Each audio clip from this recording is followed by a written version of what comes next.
ఆదికాండము 23వ అధ్యాయము. షారా జీవించిన కాలం అనగా షారా బ్రతికిన ఏండ్లు 127. షారా కనాను దేశమందలి హెబ్రోనను కిర్యతర్బాలో మృతి పొందెను. అప్పుడు అబ్రహాము షారా నిమిత్తము అంగలార్చుటకును ఆమెను గూర్చి ఏడ్చుటకును వచ్చెను.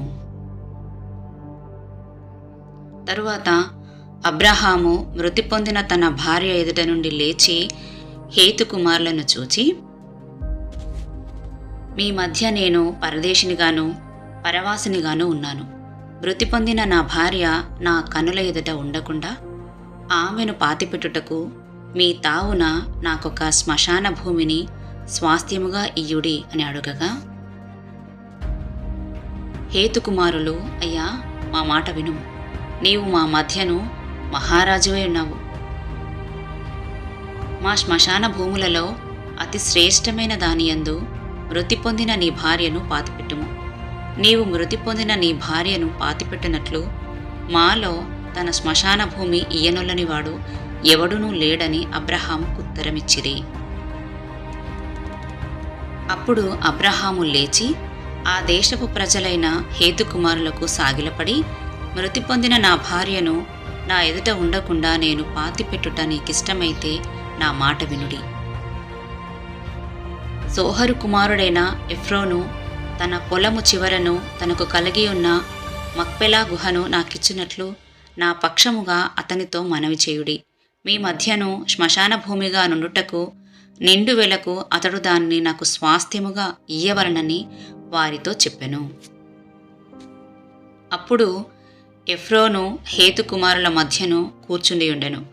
హిత్తీయుడైన ఎఫ్రోను తన ఊరి గవిని ప్రవేశించి వారందరి ఎదుట హేతుకుమారులకు వినబడినట్లు అబ్రహాముతో చెప్పిన ప్రత్యుత్తరమేమనగా, అయ్యా, అట్లు కాదు, నా మనవిని ఆలకించుము. ఆ పొలమును నీకిచ్చుచున్నాను, దానిలోనున్న గుహను నీకిచ్చుచున్నాను, నా ప్రజల ఎదుట అది నీకిచ్చుచున్నాను. మృతి పొందిన నీ భార్యను పాతిపెట్టుము అనెను. అప్పుడు అబ్రహాము ఆ దేశపు ప్రజల ఎదుట సాగిలపడి, సరే కాని నా మనవి ఆలకించుము. ఆ పొలమునకు వెల ఇచ్చేదను.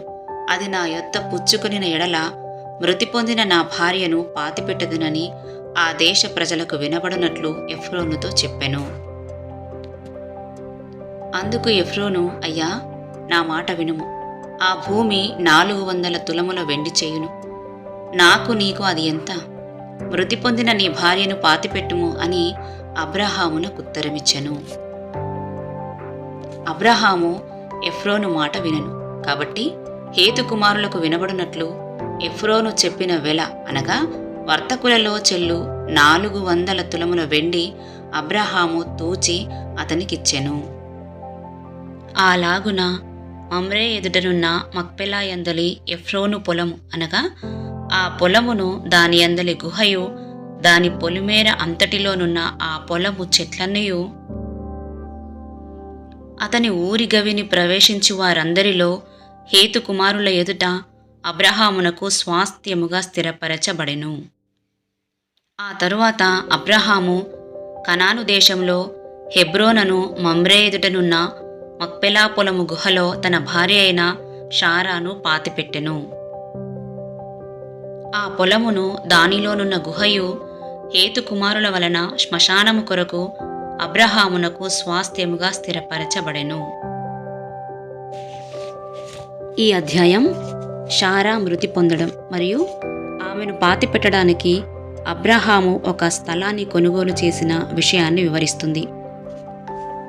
షారా 127 సంవత్సరాల వయసులో మరణిస్తుంది. ఇప్పటి వరకు అబ్రహాము షారాలు తమకు ఎలాంటి కష్టం వచ్చినప్పటికీ కలిసే ఉన్నారు.